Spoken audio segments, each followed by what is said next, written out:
Welcome into another episode of Live Good DyNasty. I'm your host, Arlen, as well as we got our other host, Nate, here, who is all ready for basketball season, if I had to guess. Yeah, actually, Quidditch is what's coming up soon, I think, right? It's Quidditch season starting. Right? Obviously. And just got to pour one out for all the unsung heroes that never got to play a single moment of professional Quidditch. Harry Potter. It's all Speaking good, bud. of random sports, not so random, but I'm a huge MLS fan. This weekend, the last games of the regular season, meaning the last regular season games without there being San Diego in the mix next year. You got your season tickets ready. That's exciting. And you haven't yet taken my bet, but I don't think you will now. No? Okay. We'll save it for future seasons, bud. Dang. Okay. All right. Well, that being said, we've got a re-rank episode this week of re-ranking our running back selections. We did quarterback last week, so go ahead and check it out. We did that in the running back, wide receiver, and quarterback before the season started for Dynasty, and we are re-ranking Dynasty. We re-ranked quarterback last week. We're doing running back this week, and coming up soon we'll do wide receiver, and I threw out there before tight end, and it was a mistake. I don't want to do it. Don't make me. But we are going to quickly fill that spot with our punter conversation. So we will get a strong punter.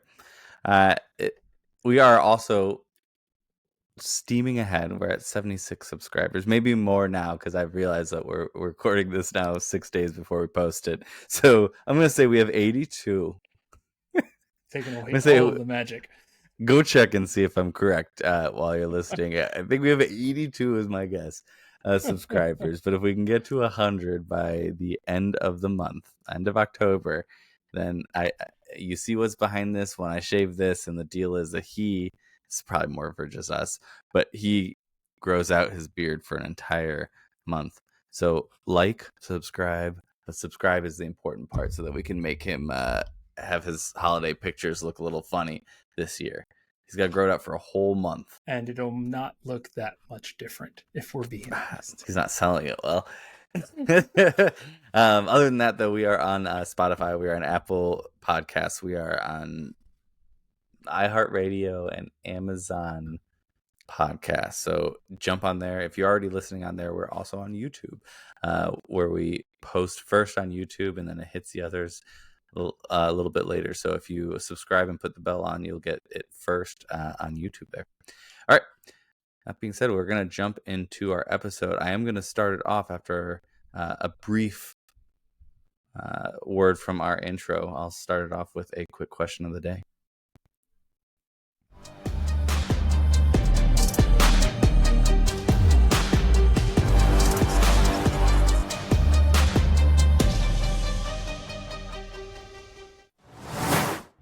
So I left a cliffhanger at the end of the last episode for you. It was a question I was going to ask and then had to run. And the question is, who are your first time machine going back, redoing 2024 rookies? Who are your first 3 picks? Oh, boy. Okay, so in hindsight, at the time, no matter how we diced it, this is not how I would have drafted it. But with the season that we're having now and the needs of my team today, I would have drafted Malik, would have gone 1. 1. Marvin Harrison, just talent alone. Are we talking about like based on what we believe and forecast for the future, or just based solely on their performance so far? If you were drafting for Dynasty with the knowledge you have now. Yeah. So Dynasty purposes, future included, who's going 101? Okay. 101 is still Malik for me. Okay. 2's the hard one? Marvin Harrison's there, and then the hard one is the non-wide receiver that I'm considering putting into this trio, and that's Jayden Daniels. Oh, okay. Yeah. We're getting crazy. We're getting nuts. Now, this is in Dynasty, not our league. I just want to say for Dynasty, like, out there in the world today. In our league, we start 4 flex positions. So the amount of flex that you need involved on your team is kind of ridiculous. And it kind of, I don't want to say devaluates, but lowers the priority of your quarterback position. So in that situation, Brian Thomas Jr. actually takes a jump for me. Okay. But Jayden Daniels, I can't deny, like, if you needed a quarterback going into this year, or you're just a sticky quarterback situation, or if you're just in a situation where you truly believe in his talent, Jayden Daniels has proven that he is worth the flyer if you really need that quarterback. Yeah. I'm still a little worried about his injury possibilities. I'm not saying proneness, but possibilities. But but he's earned for me to say he'd be in my top 3. But what about you? For the record, when I said I'm a little worried too, it's just because that's my quarterback, and I traded away Josh Allen because I was confident in him. Now I'm a little nervous. But that's the only reason. Yeah, but we talked about it last episode. You don't trust Josh Allen anymore. It's fine. All right. So my 101. Still Marvin. I think it's still Marvin. Yeah. I'm right there though, where tomorrow ask me and it might be Nabers. Like it's. Yeah. I think it's dead even for me because I still see like the possibility there, and the skill set too. It's just the fantasy numbers aren't there, and the football numbers aren't there, but I see what is there skill wise. So I still think it's Marvin, but I'm really, really close on saying Nabers. Longevity, I think it's Marv too, just size wise. Like, I don't know. I think I'm going to stick with Marvin Harrison. Then Nabers is definitely obviously 2. My 3rd is also not a running back or wide receiver. My 3rd is Brock Bowers. We talked about it a little bit before this, that I was trying to get after him. I think the person in our league, it's reached the untouchable category. Kind of got the clue when he said untouchable. Yeah, it's a pretty solid clue that he was really, really strong indication. So. But I think Bowers, that was part of I had that massive trade where I traded away Josh Allen and Kincaid and got a bunch of basically mostly picks. And that's because of the confidence I had in Jayden Daniels to be able to do that. And then also I trade a lot. So I don't have any of those picks left already. And it was just this week. And part of the plan was hoping that I could get Bowers as well. But I didn't. I fell short of that one. I really believe in him, and I think you were looking at Kelsey. I think you're looking at Kelsey, and you know it year 1, which is rare. And so I think he's going to have I think he's going to have 10 years of dominance. I know that's really early, and it's only 6 weeks in, but it's just so apparent that he's not normal. Right. That's what we're like at least confidently aiming at. So Bowers would be my 3. I think Brian Thomas would be my 4 and Jayden Daniels after that, for the record. I really like Jayden Daniels, and I'm still really upset that I couldn't trade in to get him. Yeah, you couldn't. All right, but I do like him a lot. I think he's really fun to watch too. It's kind of like getting Lamar right away. That's great. All right. I did that one for you. All right, let's get into our re-ranks of the running backs.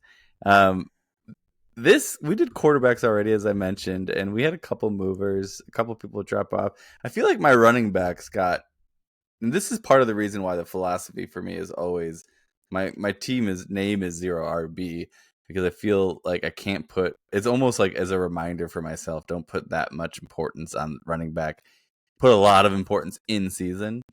Don't put a lot of thought into them long term, because from just before the season started, it seems like it shook up a lot, and I was very close. To not having Breece and Bijan up top, which, spoiler, they still are. But let's talk a little bit like, what are your biggest movers? Who kind of popped on? Who popped off from your list from when we did it preseason?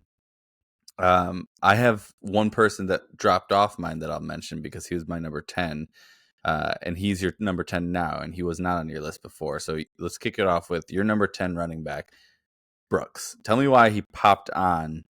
Is it because of the turmoil in general with running back, the economy? Yeah, that's exactly what it is, man. So it's kind of the thought process that you had when you put Brooks on originally, right? Like, just include him. I'd like the mystery. He's got to be someone that he's a rookie that's coming in. He's going into a system where Chuba Hubbard is showing success with Andy Dalton at quarterback. So that we know that run game success is possible there. And now you have a new and exciting rookie coming in, coming off of injury. So we don't know what we're going to get, but he's got some time to build into it because this is dynasty rankings, not in season redraft rankings.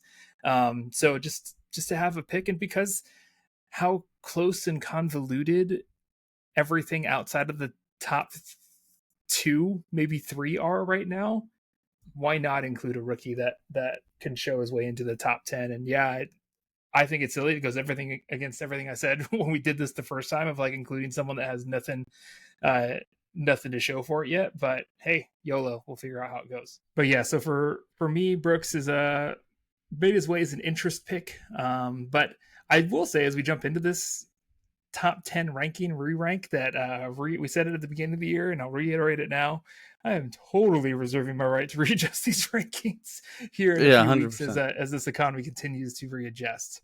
Yeah. No, I think that's fair. Brooks fell off of mine, but it was one of the players I was struggling with of just keeping on because like nothing changed with him. Mm-hmm. But I did have a little bit of confidence grow in a couple different players where I just needed to kind of make room for them. My number 10, he was my number 9. He was my number 9 last time, so he hasn't moved much. But Pacheco, I saw enough where he got injured. I think he'll be able to get back this year, and by the beginning of next year, he'll be strong again. But he was the guy, and it was very clear, like, oh, okay, that's different than everything else they have. They don't seem to be investing ever in running backs. They hope they get a good one, and then when they get a good one, they stick with them until they move to the next. And I think you got a couple of years in a high power offense where they're not looking to invest heavily in another running back. So I feel like Pacheco is strong enough there to stick in my top 10. Yeah, I'm with you there on Pacheco. He was the guy that I struggled to find a way back in or find a way into it because he was having such a great start to the year. We see what the talent's going to be when he comes back. So I put him on the outside looking in just because, you never know how these guys are going to come back from injuries. But I say that, and then my other guy was Brooks, who is coming back off of an injury. So sure. Yeah, so we'll see what happens. Yeah, coming back but not actively on, so that makes a difference. Right. You've got one new player here, and so do I, that we both had during the off season and no longer have to take. So I traded him to you, and I had him last year. I traded him to you, James Cook, and then you traded him before the season, and now he makes our top 10 when we both obviously traded him away, not thinking that he's going to be on the top 10. What changed? What changed to get him there? He is showing that he is someone that is going to be trusted with the in the passing game, but also running the game near the goal line. You brought this up last episode that they are giving him touches there, which is something we weren't seeing before. Josh Allen is not snaking as many rushing touchdowns as he has in past seasons, at least to lead off the year. So puts a little bit more trust in James Cook, and he's still young and developing into this offense, but has already proven that he has earned the role pretty solidly as a starter, though he does have some competition for some of those touches behind him with Ray Davis. But I think it's still good enough for number 9. So what's the difference? In our last episode, on the mailbag episode, you had said you had put Brian Robinson in. It was rest of season redraft. Brian Robinson was above him. So what's different between James Cook and Brian Robinson long term that you feel more confident in James Cook? Because I almost feel like Ray Davis is more of a threat long term than Eckler is for Brian Robinson. So I guess that's my. Yeah. In the mailbag episode, I will say that, asking questions off the fly, trying to figure out the answers out in the moment. Okay. I think by the end of that conversation, we I was even rethinking adjusting the ranking. But yeah, I think James Cook sits above Brian Robinson both now and in redraft after that. I agree with you, to be fair here. Yeah. But there's something. Brian Robinson is like the Lockett of running backs, where solid for years after years after year. I feel like that might be what Brian Robinson is, but just not sexy enough to get you into the top X. Like, Right. I think there's some block there. All right, so James Cook at number 9. We've got, I'm gonna say Gibbs.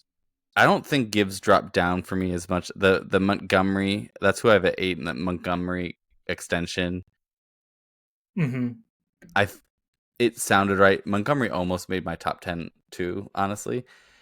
And the fact that we should have conversed more, because I feel like I was in the same place, man. Really?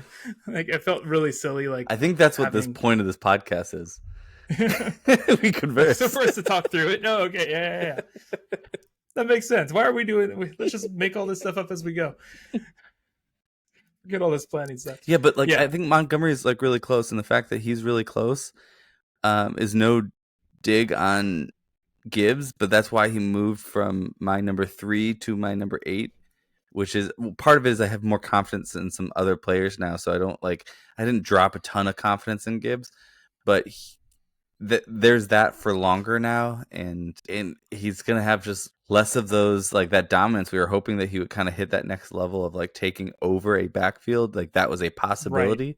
But now we're looking at him being a very solid top 10 contributor, but I can't put him any higher than 8 right now.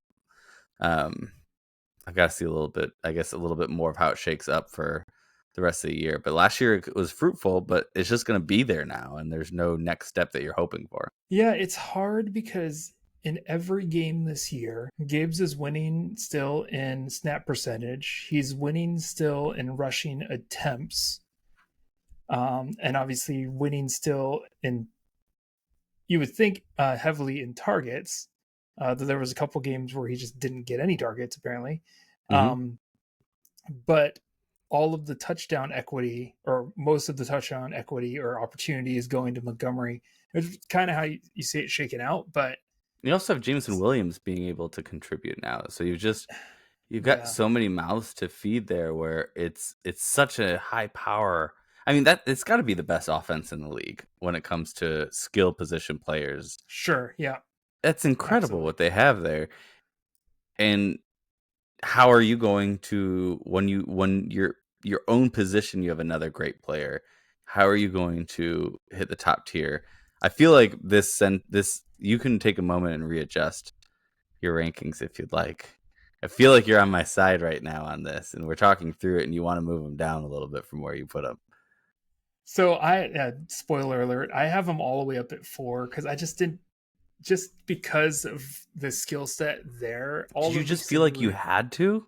Yeah, a part of the extenuating circumstances that are there, the talent that we've seen, what he's capable of doing, what he has the opportunity to do. Mm-hmm. I feel like he still needed to be in my top 5 of Dynasty running backs. It's just where I had him. I dropped him 1 spot to 4 from 3 where we had him preseason. And yeah, if we were talking redraft rankings, I'm not sure that he'd be in the top. I don't know if he'd be in, because of the split and how it's working out, mm-hmm. and where the touchdown equity is going. I'm not sure if he's in the top 10. All right. But it's just where I have him. Because we're having this conversation, I feel like I could adjust him down, but for now, because this is what I committed to going into this conversation. If you want to adjust him, you can adjust him. I have him at 4. I'm going to leave him at 4. Okay. This next player, opposite, who you have at 8, I have at 3. I had him at 1, and then I moved him down. We talked about that. And I had him in this list at 1 too, and I was really struggling. I just couldn't do it. Kyren Williams, you have at 8. And we were talking about it. When we talked, he said, yeah, maybe he is number 1, but he ended up at 8. So what makes you put him at 8? What makes you put him that low when you're considering it first? Because obviously it was on the fly before, so now you're thinking about it. You're looking at everything, and your answer is 8. Yeah. Yeah, I'm gonna hardly say that I'm looking at this now and wondering what I was thinking myself. But the reason I had him and I was thinking on him hard is that we've seen this love story fall and jump and move around before with McVay and how he treats his running backs, and I feel like his cycle's a lot shorter than Mm-hmm. other folks reasonably with very talented running Yeah. backs. And maybe he just knows something the rest of the league doesn't because he continues to find success with this. Mm-hmm. But because of the shorter shelf life, I trusted it Okay. less. But Kyren Williams, I feel like, has proven us wrong in this. I think we haven't seen Blake Corum really do anything yet. He's had 2 games where he participated at all. Less than 15% snap Yeah, he's share not in really a those 2 factor. games. You He's know, not a factor. I don't know enough to say that he's eventually gonna be a factor. When from what we saw in previous years for how McVay rotated Cam Akers out for the Hendersons and the all those other folks. So it'd be interesting to see how it breaks down. But in what he's done so far and how he's performed, I probably should have Kyren higher. But it's just that mistrust for the cycle of treatment of running backs in the McVay system. I had to put a little bit of a stand on it, putting him at 3 to get him to 3, because there's definitely, I could see an argument for the players between where you have them and where I have them. I could see the argument for them being above it. It's very close, but I really, with Kyren, it came down to like this. There's this natural feeling of like, for some reason, like he shouldn't be up there, but then he's performing like he is. He's demanding the snap percentage. He's successful with it. At what point do we say like, well, we'll risk the long term and just consider him one of the top people? It is something you have to consider, though. Like, that's his one knock, is this historical approach to running back there. But I mean, have they had someone like, has McVay had somebody like that? I mean, maybe the tail end of careers on some, but like Gurley, I think he might have coached at the end of his career. Was that at the same time? Maybe it was towards the end there. And then, whereas like running backs fall off at the end, but he's still in the beginning of his career. He's still on his rookie contract, and he's performing at such a high level that I feel good about him up higher. But again, I understand you've got some people above him, like Jonathan Taylor. You have a couple of spots ahead of him. I have him at my 7. I've liked what I've seen there. I don't think he's this powerhouse that he was before, but I think he's a very good, a solid, reliable, safe player that has some upside from week to week. So that's who's at my 7. Yeah. So I think with these next 3 guys, I think just group them your together. 7. Yeah, I think this is like a tier situation, right? Like Achane, Walker, and Taylor, I think all have reasons to not put them in the top 5, but are well deserving of being in the top 10, right? So like when we think about Taylor, like you said, he doesn't have the pop that we used to, but he's clearly the guy there. I think Achane has top 3 talent, but we've seen, if we called it at the beginning of the year, we both had him at 8. We both had Achane at 8 going into the season, with conversation saying that like if he pops off and does everything that he's capable of doing, definitely can see him being a number 1 overall guy. The injury was something we were afraid of. Injury was what we're worried about with his frame, with his size, how he runs the ball, and that's already shown up. So I think justifiably he's still outside of our top 5. And then Walker, I think he's showing the talent and the value that he has to be a top 10 guy, but Charbonnet's not going away, and something that like Charbonnet's eating over 30% of the snap percentage from Walker, and he's someone that's going to be there. So as talented as Walker is, and as much as he's the number 1 guy, Charbonnet's showing that he can carry some of that as well. So at the same point for Walker, for me, it's the Walker showing me that he can be the guy for dump off passes. He can be the guy for like some check downs, and he can get a solid amount of volume in passing work. So I think that's what kind of like, I did a trade that Allen trade that we had spoken to before. Achane was in it, and I got Walker. I gave away Achane, I got back Walker. And part of the reason was this, like, Achane from week to week, I think he'll have the highest score this year between the two. He'll have a couple games that outscore anything that Walker does, because that's the kind of player he is. But it's the fragility there that you have with a player that size that I felt I needed somebody a little bit more safe that had a similar output from week to week. So, and I think that stability that's there puts Walker ahead of him for me. And then we get to this new tier. Is there anything else you want to throw out for Taylor, Achane, or Walker? No, I think we're good. I think so. For you, just for clarity, 7 Taylor, 6 Achane, 5 Walker. For me, 7 Achane, 6 Walker, 5 Taylor. And then we get into this top 4. Yeah, and we spoke to 2 of them. I have Kyren Williams at 3. You have Gibbs at 4. So I'll speak to my 4, and then we can go the top 3 there. So Saquon Barkley is who I didn't have in my top 10, and I said that I wasn't sure about it, and I could see where it proved me wrong, but I didn't have the confidence there, and I was wrong. He is so good at football still, and and they rely on him. They rely on him a lot, and he's definitely like a focal point of the offense. So I think he deserves to be at 4. He's not like the youngest, but he has enough. He's on a good enough offense with a contract that says that he'll be there for a little bit, and he's in a system that works with him. So the 27-year drop off. I mean, we have a player that I wanted to put in my top 10 so badly because I dropped Christian McCaffrey off of my top 10. Yep. But the old guy I wanted to put in there instead of him, because that's kind of what we did with like Christian McCaffrey before it was on, because it's like he's an old guy, but he can win you stuff. And like sometimes that's what you need in Dynasty. I wanted to put Henry, but he's just a little too far. But I feel Saquon Barkley could be that Henry that has outlier, goes past the 27 into 30, being solid every year. I could see that happening for him in his career. So I think that he deserves to be in the top 4. He's top 3 for you, though. He's your number 3. Yeah, so I did have him in my top 10 going into the year. I had him at, I believe, 6. Yeah, I had him at 6 going into the year. So he's even outperformed my own expectations of that, just how he just like fell right into this offense, how they opened up the season in game 1 with like a 20-yard something receiving touchdown where he wheel route out and looked like a wide receiver out there, just a contested catch. And I was like, all right, well, they're going to use him. Hasn't had a receiving touchdown since, but they use him in the game so well anyway. He's alongside Jalen Hurts.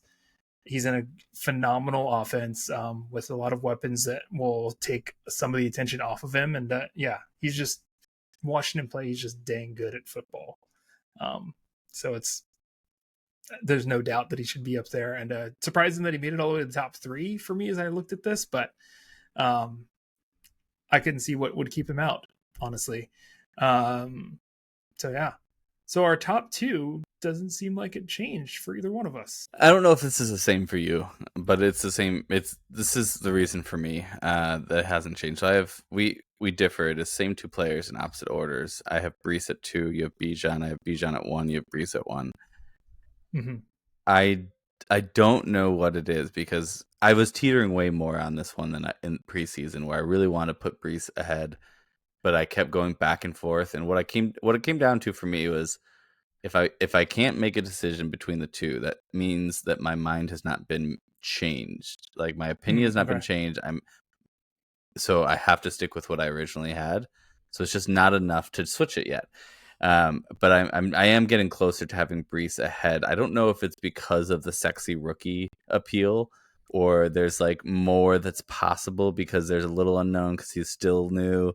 I don't know what it is with Bijan. I will finish this year and make a more permanent assessment of Bijan after I see how he finishes it, especially after Kirk Cousins has stepped up, as we talked about before. If like he's stepped up, every week he's looking a little stronger. And when the offense is fully going, what is Bijan Robinson? I think that this trade really helps, that the trade with Adams going to the Jets actually helps Breece Hall a lot. But then you've got Braylon Allen that I think is stronger than Algier, but they still have a similar situation. You could go either way. I'm not going to argue with you. I'm really almost equal with it, so I couldn't change and flip-flop it. Yeah, I feel like there is something. I get what you're saying when you watch Bijan play, when he's on the field, when you see some of the plays he makes and some of the things he does with the football in his hands, you think this guy just has so much untapped. Yeah, there's untapped potential we still haven't seen yet, right? On paper, Breece Hall is outperforming Bijan this year, right? And agreed. What it looks like just receptions, total touchdowns, I think, even, and like just actually Bijan has more touchdowns after this past week. But the type of games they play, Breece is being used more than the percentage of snaps for Breece over Braylon is much higher than Bijan over Algier. Algier has a very clear role in that backfield, and really is used to give Bijan all the rest he needs. And they cycle in and out, and it almost feels like they're even willing to break up their rhythms because of how often they flip the two guys out of the offense, which makes me nervous for just allowing Robinson to get into and flow. And maybe if they change that offense up a little bit and let him cook for longer periods of time, I'd feel better about it. But just, it's frustrating as a Bijan owner in Dynasty watching the game play out. Like, dude, like 3 solid runs. He's not gassed, but here comes Algier, right? And then for some reason this past week, they put Bijan back in at the goal line, which they weren't doing before. Those were Algier's touches before. And he paid off. He got 2 touchdowns. And it was against Carolina, and they were running a lot more than they had the previous week with Kirk Cousins. But we'll see how this continues to play out. But at least we know what Breece is and what he's doing and how they're utilizing him. And that's just why I feel better about him being at number 1. But you're right. I feel that untapped potential. I see it on the field every week when I watch him play. As one of his owners, I try to watch it super closely. It's going to happen. I think it, this past week was hopefully a sign of things to come, for how he's utilized the goal line now and getting more touchdowns into his hands. But man, oh man, like, I hope it unlocks. And with the Falcons, I feel like we've been waiting for that for all these players, and it's happening for Drake.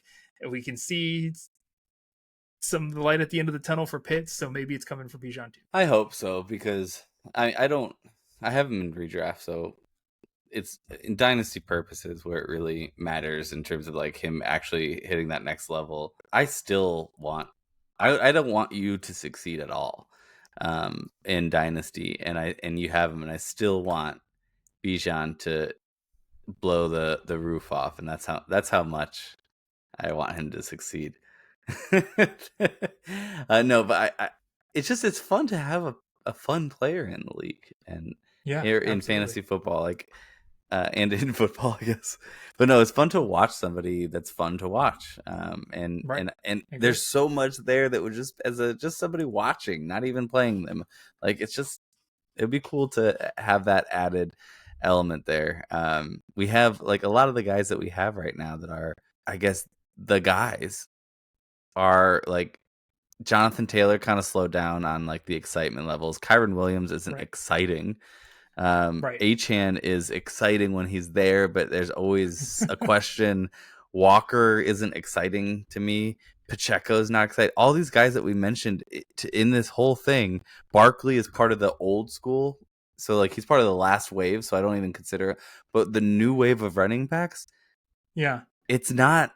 They're doing some amazing stuff, and it's not too exciting. Bijan and Breece Hall have an opportunity to hit one more level and be the defining factors of running back for the next 5 years. And we need it. We need it. This is where I feel like Gibbs should also be in that tier. Yeah, but everything we said. But that he's the Achane. Algier.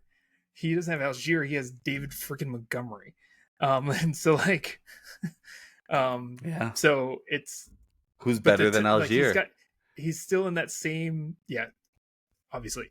But he's still in that same tier of talent that I'm looking. When I look at Bijan and Breece play, I can see that in Gibbs. He has that that skill set to be that pass catcher, to be an every down Yeah. back. But he's just not going to get that. It's funny how confidently you said that's obviously, because like a year before Bijan was drafted, it was like Algier was like the hotness, and we're like, oh my gosh, is this guy it? went And over Montgomery was 1,000 garbage. He was done. He was retiring. And it completely, that was probably more unfair to Algier than it was a diss on Montgomery. But yeah, sure. yeah.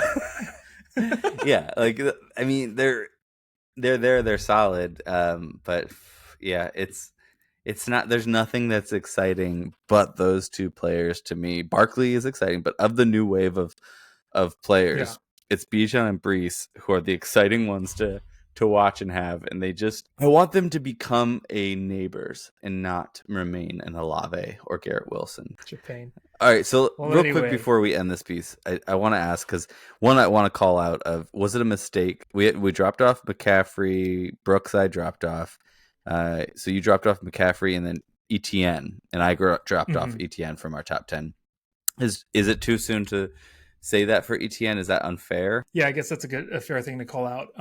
Maybe it wasn't that long ago that we were saying Tank Bigsby isn't great at football. I think that's a direct quote, but yeah, from our podcast. Yeah. So he has looked more explosive. He's looking like Bucky Irving to Rashad White, J.K. Dobbins to Gus Edwards. Like, Tank Bigsby is looking that to ETN, which is surprising as all heck, because we all had, ETN was someone that you had him in your top 10. Yeah. So we both had him in our top 10 because he was an obvious number one to like, he was an obvious RB1 in that offense with draft capital. But Jacksonville has just been so jacked. I think they have to go with like, this is what's working now, and they don't have time to trust this process and trust the system of what they already had in place. Yeah. Right. And it's not helping that, if Tank is actually good at football, it's not helping the ETN's hurt, because now he's getting the more opportunity. Yeah. And I think that just eats away at it. And then they have no reason to go back to ETN as the quote unquote guy. Like Peterson said that a couple weeks ago. Or at least they don't have any reason not to split it to a detrimental point. Right. Sure. Yeah. Because Peterson said, like, oh no, when he's healthy, ETN's our guy. That means nothing if Tank is doing what he's been doing the last few weeks. Yeah. Well, yeah, I think I wouldn't be surprised if ETN gets back in the next time we do this. I think that could definitely be. I think McCaffrey, because of age, is and like coming off an injury, he's gonna try to heal back, and then he'll have another year or so. But that's like the Derrick Henry level now for me, where if I can't put Derrick Henry in, I can't put in McCaffrey. I'm not a medical professional, but I don't think tendinitis in both legs is a good thing. No. Probably not. Is there anybody else that you wanted to put in that we haven't talked about that you wanted to give a shout out to, an honorable mention? I feel like we talked about most of them. David Montgomery was a surprise one for me that I almost had in there. Isiah Pacheco was also almost in there. And I can see a future for a couple of players, but they're not in the conversation yet. Who of those players are you going to be? This is the call your shot moment. Who of those players that you're thinking about are you going to guess might have the best shot at getting to your top 10 the next time we do this at probably the end of the season? Sean Tucker. No, kidding. You almost got a spit take. Damn you. Sean Tucker. No. I think I wouldn't be surprised if by the next offseason we're talking about Trey Benson. Potentially. Really? He looks like trash. Oh, no, come on. Give the guy some credit. No, I'm just kidding. But of the rookies that are out there, like, he's someone, Bucky Irving, I think, is probably That's the most, what I was going to say. Yeah, obvious person to consider keeping in there. But who might surprise us if the year goes the way it goes? CMC stays out because contention That's a of good he point. doesn't come back into he doesn't come back to the player that he was. He doesn't return to performance. Are we talking about Jordan Mason as someone to include in this conversation in the future, depending on how he plays out the rest of the year? I would love to see him more in the passing game if he unlocks that. He should have been in more of a consideration for me than he was for this, because we're talking Dynasty, CMC, how much time left. But I could see that for sure. I'll throw. You said Braylon, or not Braylon. You said Bucky Irvin, which I agree. I think the other person that I'll throw out there that might crack the top 10, I could see. I could see Chase Brown. Okay. I could see him if he continues the trend of taking over from Moss, and he does good work with it. He's already shown some flashes. I could see him hitting that for sure. Yeah. Sorry, I took 3 of them from you. You did. It's okay. I kept waiting for. I was like, let me. Oh, you took that one. But no. To be honest, though, I think the Jordan Mason one I wasn't on, and I should have been thinking about that. Maybe, and I'm gonna do like the full wild card one just because you said so many. Warren, I'll throw as a complete wild card that, like, at the end of the season, it would take an injury to Najee, but if Warren he has the talent, but he's also at that level there, like he has to like blow up at the end of the season, and then we might be like, oh, and now he has the offseason goes a certain way, and now he has the backfield like that. He is somebody who has a talent that in the right situation, I could say, okay, I'm confident in putting him as the top 10. Yeah, I feel like we had that we weren't, because we didn't have this podcast yet, but we were having this conversation last year when they were splitting a little bit more, and people were saying Warren can easily overtake Najee. So I don't know. Yeah, I mean, I can see it because I think that conversation hasn't changed. This is the last time I'm having that conversation until it happens or doesn't, because I've had that conversation too many times. And while I said it, I was like, I've said this before. Now it's recorded. It might be that it's not a thing. But Pittsburgh has been known to just ride on a running back, and I think Najee's surviving by volume. If Warren can take over and be the guy, they're not afraid to have a workhorse back. Like they're not afraid to put that one person up front and everybody else behind. And today's running back economy, that'll get you to the top 10. All right, there you go. Well, hey, we said last week we don't talk about Boston, so go Lakers as the season starts this week. 22nd playing the Timberwolves. Maybe we start aside a fantasy basketball pod, but I don't think Arlen would be involved with that. I don't think I can handle that. I don't think I know enough players anymore. All I know is you're wearing a lot of LeBron gear, and whoa! I am not wearing any LeBron gear. This is a Kobe jersey. Where do you put? All right, where do you put Kobe? Are we having this conversation? Be careful. Yeah, we are. Top 5 players of all time. Okay, so here's the deal, right? Oh, no cop-outs of positions and eras. You have to just say names.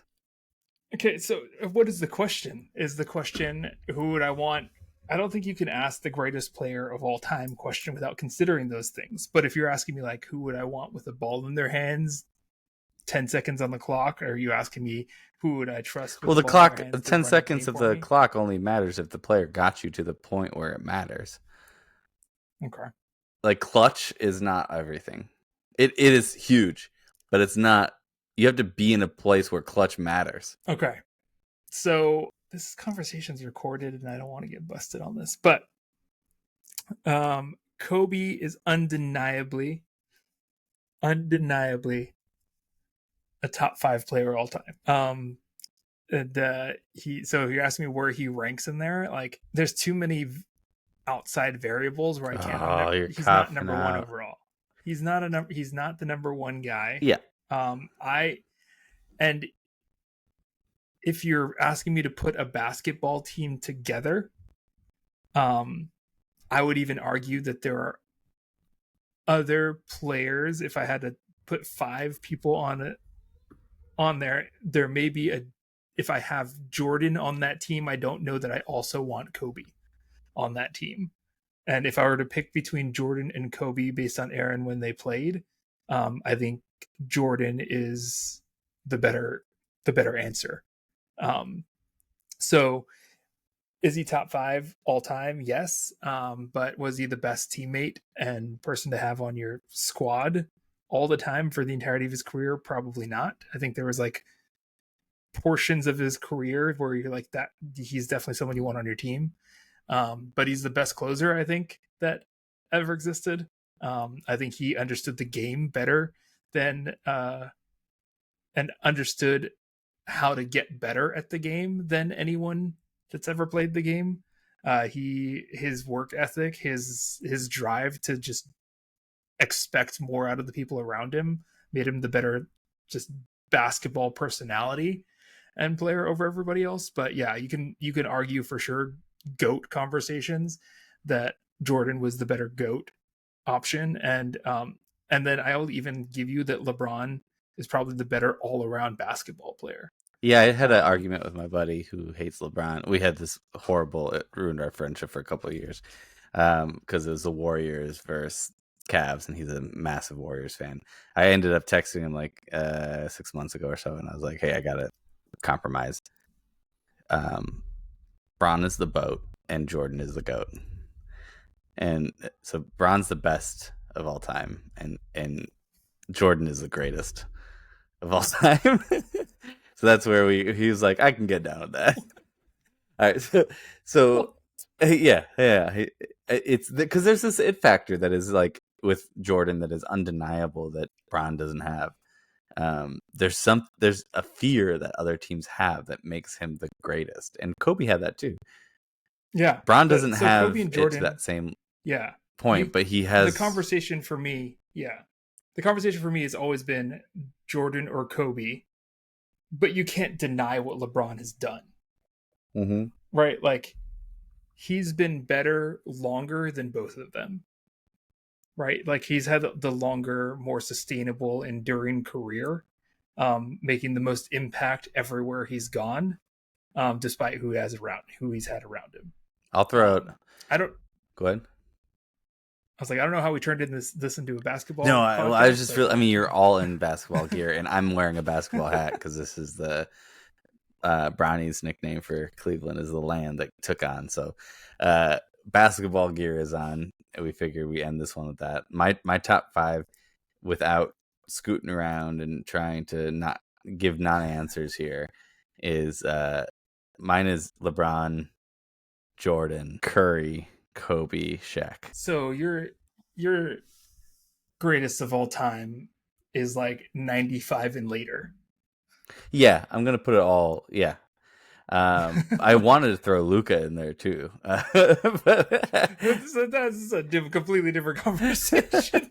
If you're not going to be talking about Wilt, if we're not going to be talking about, I wanted to throw Wilt, Magic, Bird, like but I don't think that they would have done the same things that these players are doing now, because at the end of the day, like it has progressed like an insane amount between just the 90s and now. It's like I think a lot of players that played in the 90s couldn't play right now. There's a physicality that they relied on, and the game maybe arguably should get closer to that again.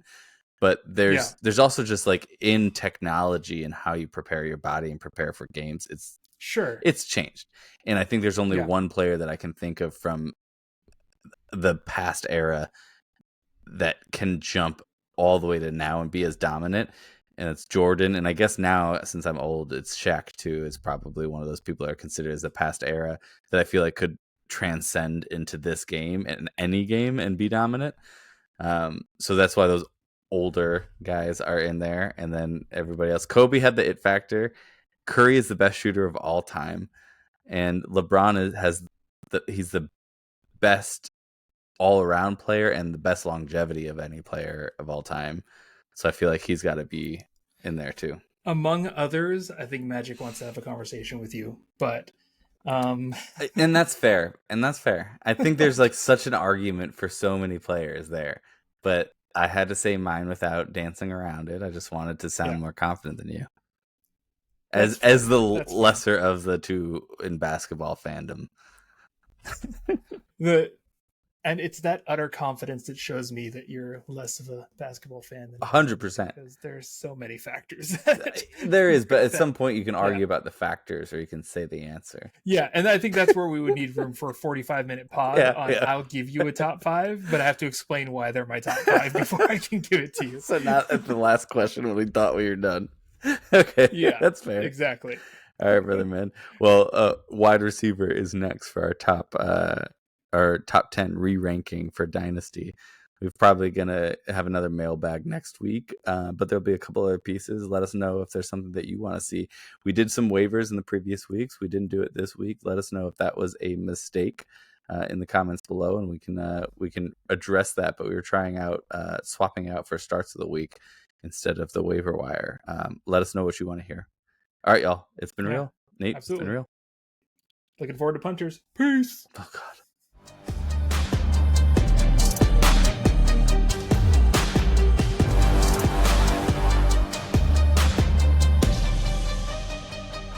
Punt the kickers.